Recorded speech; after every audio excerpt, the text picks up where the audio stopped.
Hello नमस्कार, आप सबका बहुत-बहुत स्वागत है हमारे चैनल पर। तो जैसा कि आप लोगों को ज्ञात होगा, आपके अपने चैनल के माध्यम से Hindi, TGT, PGT, net, JRF जैसी आदि एग्ज़ाम की तैयारी कराई जाती है। साथ ही विभिन्न प्रकार की प्रतियोगी परीक्षा के सामान्य हिंदी पाठ की तैयारी कराई जाती है। जो लोग चैनल पर नए हैं, चैनल को सब्सक्राइब जरूर करें। वीडियो अच्छा लगे लाइक शेयर जरूर करें, साथ में बेल आइकन प्रेस करें, जिससे कि मेरा जो भी नया वीडियो आए उसका नोटिफिकेशन सबसे पहले आप तक पहुँचे। तो आज हम हिंदी के महत्वपूर्ण प्रैक्टिस सेट लेकर आए हैं। उम्मीद करते हैं सभी के लिए उपयोगी होगा, चाहे वो कोई सा एग्ज़ाम अपना देने वाले हों, चाहे टीजीटी, पीजीटी एवं सामान्य हिंदी का कोई भी प्रश्न पत्र हो, सभी के लिए उपयोगी है ये प्रैक्टिस सेट। तो उम्मीद करते हैं सभी के लिए ये उपयोगी है, सभी के लिए महत्वपूर्ण है। तो चलिए, और सभी से रिक्वेस्ट करते हैं वीडियो को लास्ट तक जरूर देखिए। वीडियो अच्छा लगे एक लाइक जरूर करा करें, साथ में एक कोई सा अपना कमेंट जरूर बताएं, स्कोर जरूर बताएं। तो चलिए देखते हैं। पहला प्रश्न है, बच्चन बिहार आएगा तो मैं उसे गोली मार दूंगा, ये कथन किसका है? महत्वपूर्ण कथन है ये। ऑप्शन है बालकन शर्मा नवीन है, दिनकर हैं और रामरक्ष बेनीपुरी है, बनारसी दास चतुर्वेदी। 4 ऑप्शन हैं। तो आंसर जो हो जाएगा इसका हो जाएगा सी सही। बनारसी रामरक्ष बेनीपुरी के द्वारा ये महत्वपूर्ण कथन दिया गया है। इसके बाद है प्रश्न दूसरा। प्रश्न है, किस प्रसिद्ध उपन्यास को कतिपय विद्वानों ने असंतोष का, खटराग और महाऊब का उपन्यास की संज्ञा दी है? महत्वपूर्ण प्रश्नों को इसमें रखा है, कोई एरगैर प्रश्न नहीं इसमें रखे हैं। सारे के सारे प्रश्न छटे हुए प्रश्नों को ही इसमें कलेक्शन किया है। तो ऑप्शन है इसके कुरकुर स्वाहा है, राग दरबारी है, कितने पाकिस्तान है, जिंदगी नामा है। 4 ऑप्शन है। आंसर जो हो जाएगा बी सही हो जाएगा। बी सही हो जाएगा, यानी कि राग दरबारी। राग दरबारी श्रीलाल शुक्ल का महत्वपूर्ण उपन्यास है। श्रीलाल शुक्ल का महत्वपूर्ण उपन्यास रहा है। इसमें भारत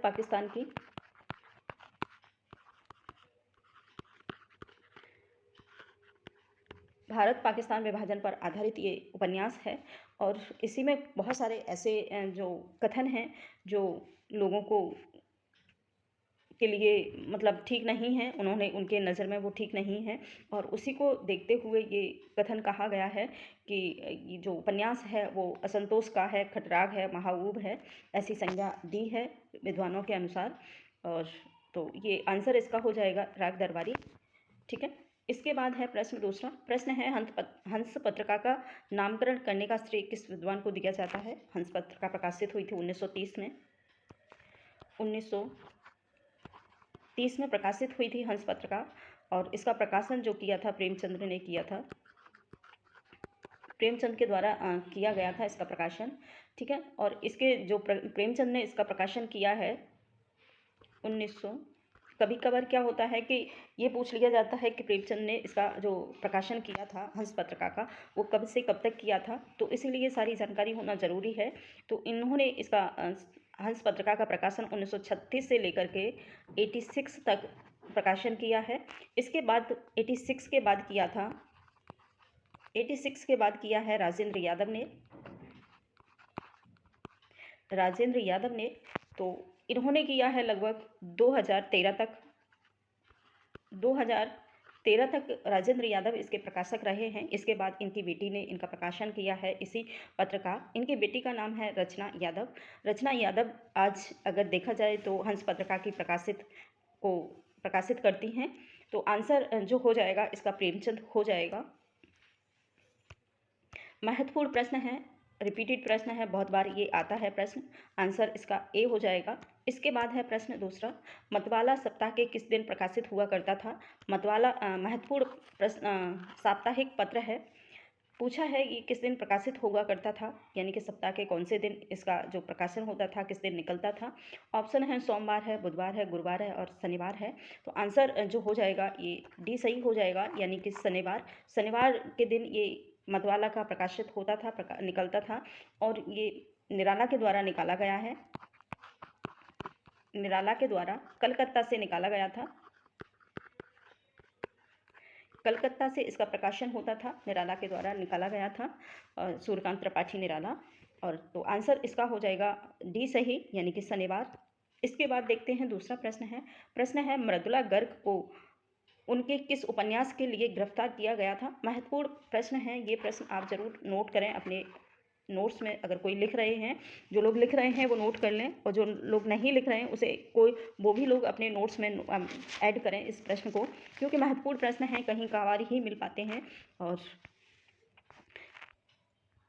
तो किस इनका उपन्यास था कौन सा, उसके लिए इन्हें गिरफ्तार किया गया था। ऑप्शन है मिलजुल मन, मैं और मैं, कठगुलाब, चित कोबरा। तो आंसर जो हो जाएगा इसका हो जाएगा डी सही। चित कोबरा के लिए इन्हें गिरफ्तार किया गया था मृदुला गर्ग को। ये महत्वपूर्ण इनका उपन्यास है। ठीक है, इसके बाद है प्रश्न दूसरा। प्रश्न है छायावादी कवियों को प्रवासी कवि की संज्ञा प्रदान की थी।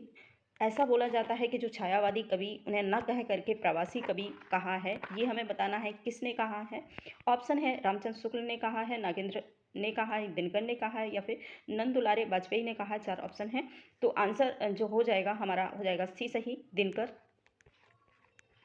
दिनकर के द्वारा ऐसा माना गया है कि जो छायावादी कवि हैं उन्हें छायावादी कवि न कह करके उन्हें प्रवासी कवि कहेंगे तो ज़्यादा उपयोगी साबित होगा, ज़्यादा अच्छा होगा। तो आंसर हो जाएगा दिनकर।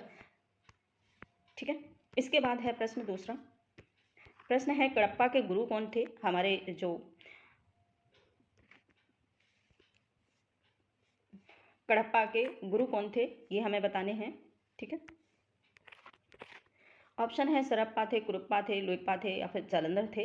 ये हमारे के सारे सिद्ध जो सिद्ध गुरु थे, सिद्ध कवि हैं, उन सभी कवियों के इनका जो है सिद्ध कवियों के नाम हैं। ठीक है, इनकी संख्या 84 है। सिद्धों की संख्या 84 मानी गई है, जिसमें सबसे प्रमुख जो हैं वो सरहप्पा को माना जाता है। ठीक है, तो पूछा है कडप्पा के गुरु कौन थे, तो आंसर इसका जो हो जाएगा वो हो जाएगा डी सही, जालंधर को ही कडप्पा का गुरु माना गया है। ठीक है, इसके बाद नेक्स्ट दूसरा प्रश्न है। प्रश्न है काव्य हेतु कितने माने गए हैं। महत्वपूर्ण प्रश्न है, काव्य हेतु बहुत बार प्रश्न बनता है। ऑप्शन है 3 है, 4 हैं, 5 हैं और 6 हैं। 4 ऑप्शन है, तो आंसर हो जाएगा, हम सभी लोग जानते होंगे 3 है आंसर, और फर्स्ट सही हो जाएगा यानी कि 3। ठीक है, और ये होते हैं इनका जो 3 है, पहला है प्रतिभा, दूसरा है व्युत्पत्ति, तीसरा है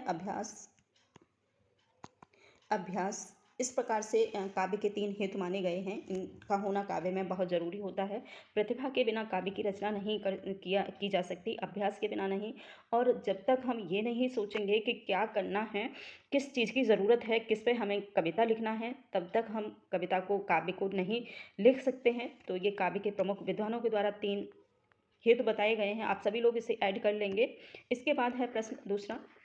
प्रश्न है भरत मुनि ने रस, गुण, दोष, अलंकार का सही क्रम क्या माना है। महत्वपूर्ण प्रश्न है, इसमें बहुत सारे प्रश्नों को लिया गया है, बहुत सारे प्रश्न में छिपे हुए हैं। देखने में साधारण सा प्रश्न है, लेकिन साधारण है नहीं है। इसमें टोटल 4 प्रश्नों को ऐड किया गया है, तो इसीलिए थोड़ा सा महत्वपूर्ण बन जाता है ये प्रश्न। इसके ऑप्शन हैं 8, 10, 10 और 4, फिर है 8, 8, 16, 4, दूसरा है सी ऑप्शन 9, 10, 16 और 3, चौथा है लास्ट ऑप्शन, वो है 8, 10, 20 और 4। तो आंसर इसका हो जाएगा फर्स्ट सही हो जाएगा। इसमें है 8 रस माने हैं, 8 इन्होंने रसों की संज्ञा दी है भरत मुनि ने, टोटल 8 रस माने हैं। आप लोग इसे नोट कर लें। रस, भरत मुनि ने टोटल 8 रस माने हैं, और शांत रस को इन्होंने रस की श्रेणी में नहीं रखा है, और ये शांत रस को रस नहीं मानते हैं। इन्होंने जो अपने भरतनाट्य में अगर रसों का उल्लेख किया है तो 8 ही रस इन्होंने बताए हैं। इसके बाद आता है 10 गुण माने हैं काव्य के। ठीक है, और 10 ही माने हैं इन्होंने काव्य के दोष। ठीक है, 10 ही काव्य के दोष माने हैं। बचता है लास्ट आंसर, वो है 4 इन्होंने अलंकार माने हैं। अलंकार, 4 अलंकार माने हैं, तो आंसर हमारा हो जाएगा फर्स्ट सही। ठीक है, इसके बाद प्रश्न बनता है दूसरा। प्रश्न है देवकी नंदन खत्री का उपन्यास चंद्रकांता संतति कितने भागों में प्रकाशित है। महत्वपूर्ण प्रश्न है ये इनका, और ये महत्वपूर्ण इनका उपन्यास है चंद्रकांता संतति। बहुत ही फेमस रहा है देवकी नंदन खत्री का। इन्होंने तिलस्मी उपन्यासों की रचना की है। तिलस्मी और जासूसी उपन्यास लिखे हैं मोस्टली देवकी नंदन खत्री ने। जासूसी उपन्यासों को इन्होंने लिखा है और तिलस्मी उपन्यासों को ही लिखा है।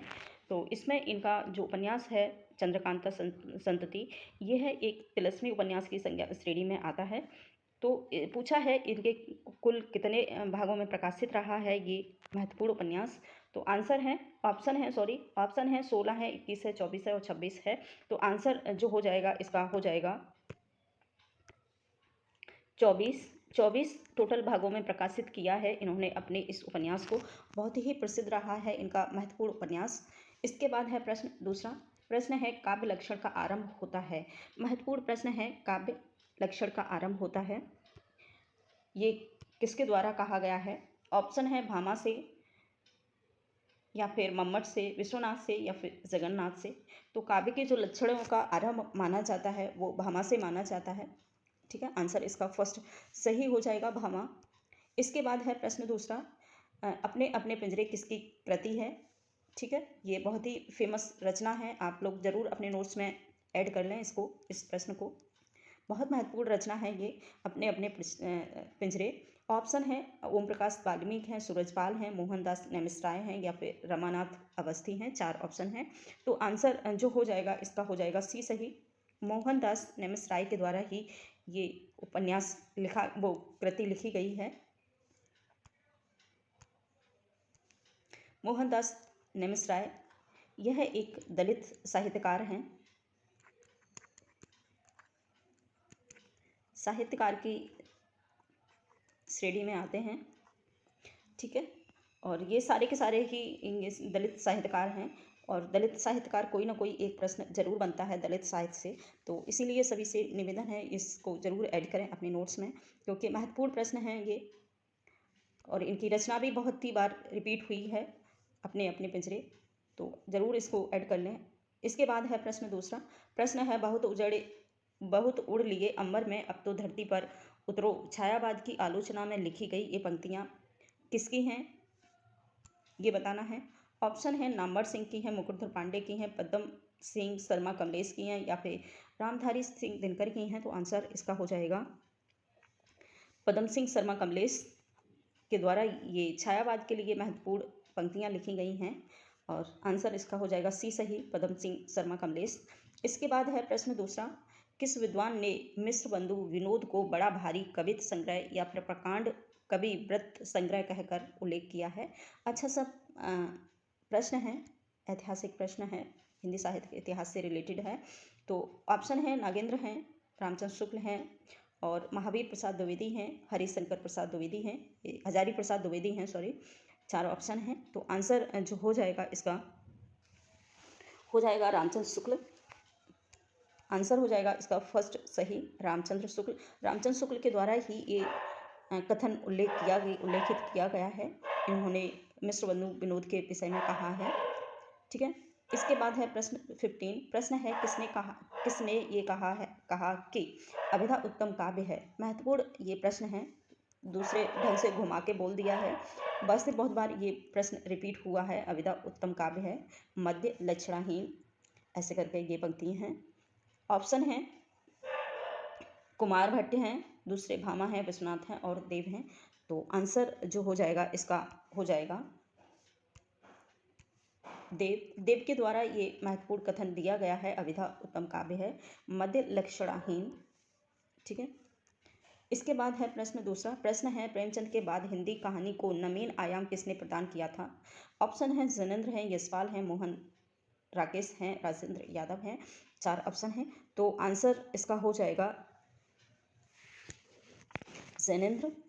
प्रेमचंद के बाद अगर किसी ने कहानियों का जो सबसे ज़्यादा प्रकाशन किया है, सबसे महत्वपूर्ण कहानी जो लोक साहित्य में प्रकाशित हुई हैं, लोकप्रिय हुई हैं, तो वो जैनेंद्र हैं। जैनेंद्र की बहुत सारी कहानियाँ ऐसी हैं जो प्रेमचंद की कहानियों से रिलेटेड मिलती जुलती हैं, तो इसीलिए इनको हिंदी कहानी का दूसरा आयाम माना जाता है, प्रेमचंद की कहानी, वो जैनेंद्र की कहानियों को। तो आंसर हो जाएगा जैनेंद्र। इसके बाद है प्रश्न दूसरा। प्रश्न है, किसने इंदुमती को मौलिक कहानी मानकर शेक्सपियर के नाटक टेम्पेस्ट का छायानुवाद माना है? महत्वपूर्ण प्रश्न है ये, बहुत बार आता भी है ये प्रश्न और आने लायक भी है ये प्रश्न, तो सभी से रिक्वेस्ट है इसको ऐड जरूर कर लें। ऑप्शन है बच्चन सिंह है, राजेंद्र यादव हैं, हजारी प्रसाद द्विवेदी हैं और दूसरा ऑप्शन है नंबर सिंह। 4 ऑप्शन है, तो आंसर हो जाएगा इसका राजेंद्र यादव, बी सही।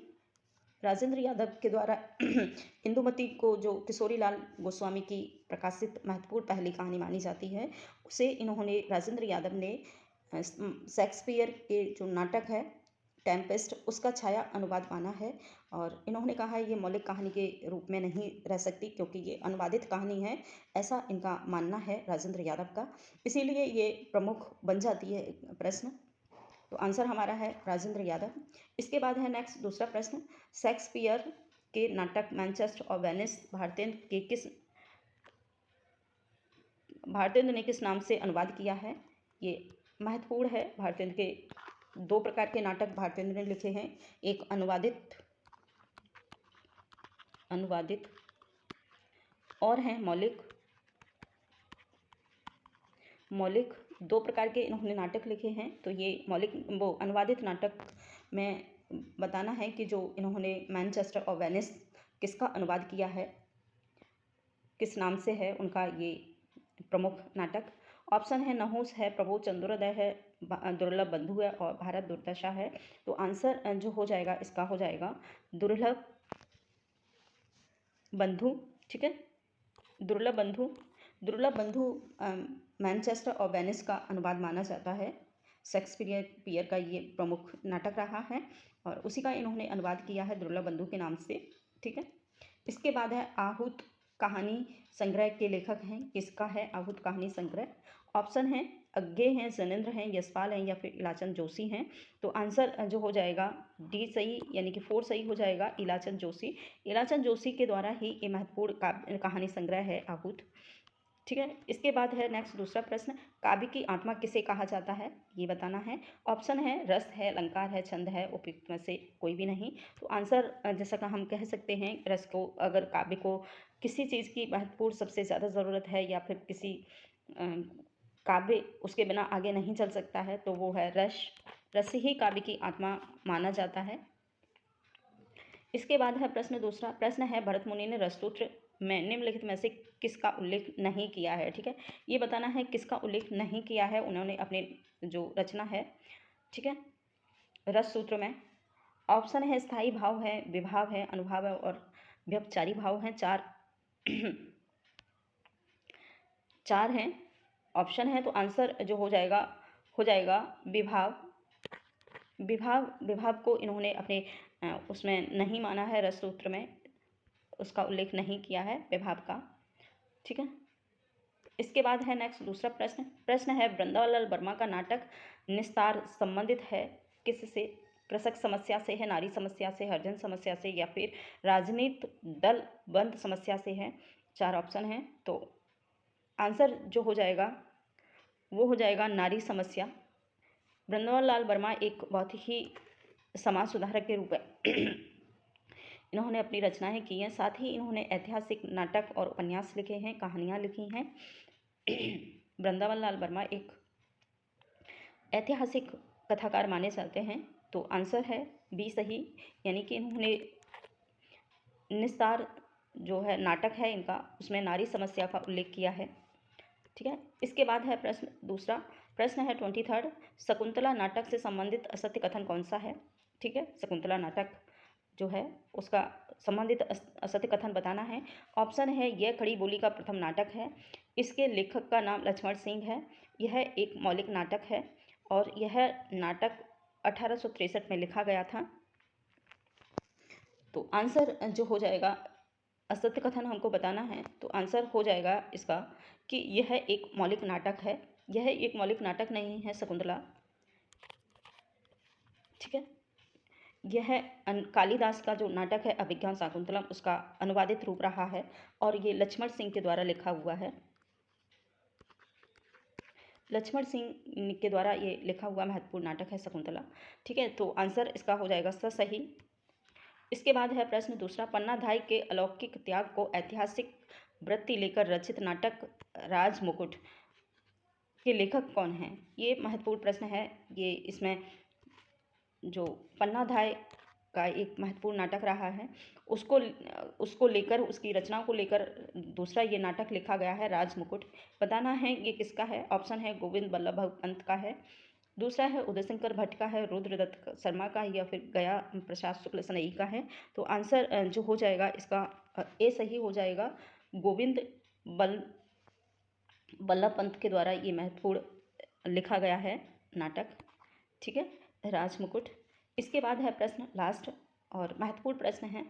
तो उपेंद्र नाथ अस्क पहले नाटककार हैं जिन्होंने हिंदी नाटक को रोमांच के कटघरे से लेकर के आधुनिक भावबोध के साथ जोड़ा है। ये कथन किसका है? अच्छा सा कथन है, महत्वपूर्ण कथन है ये। और तो बताना है कि ये किसके द्वारा ये महत्वपूर्ण कथन दिया गया है। ऑप्शन है रामलाल शर्मा है, और डॉक्टर राम कुमार वर्मा हैं, और डॉक्टर नागेंद्र हैं, नंद दुलारी वाजपेयी हैं। 4 ऑप्शन हैं। तो आंसर जो हो जाएगा बी सही हो जाएगा। रामलाल शर्मा के द्वारा ये महत्वपूर्ण कथन दिया गया है उपेंद्र नाथ के विषय में। उपेंद्र नाथ अस्क पहले नाटककार हैं जिन्होंने हिंदी नाटक को रोमांच, पहले ऐसे नाटककार माने जाते हैं उपेंद्र नाथ अस्क जिन्होंने रोमांच के कटघरे से निकाल करके भावबोध के साथ जोड़ा है। यानी कि पहले तो जो नाटक लिखे जाते थे वो एकदम ऐसे लिखे जाते थे जिसमें कोई एकदम चमत्कारिक घटनाओं को उल्लेखित किया जाता था जिससे आदमी रोमांचित हो जाए। लेकिन इन्होंने ऐसा नहीं किया। इन्होंने रोमांच की जो प्रवृत्ति थी नाटकों में जो चली आ रही थी पुरानी परंपरा के रूप में, उसे हटा करके इन्होंने भावबोध से जोड़ा है उन नाटकों को। तो ऐसा कहा है रामलाल शर्मा ने उपेंद्र नाथ के नाटकों के लिए। तो आज इतना ही फ्रेंड्स, नेक्स्ट दूसरे पार्ट में लेकर आएंगे आप सभी के लिए महत्वपूर्ण प्रैक्टिस सेट। तो थैंक यू।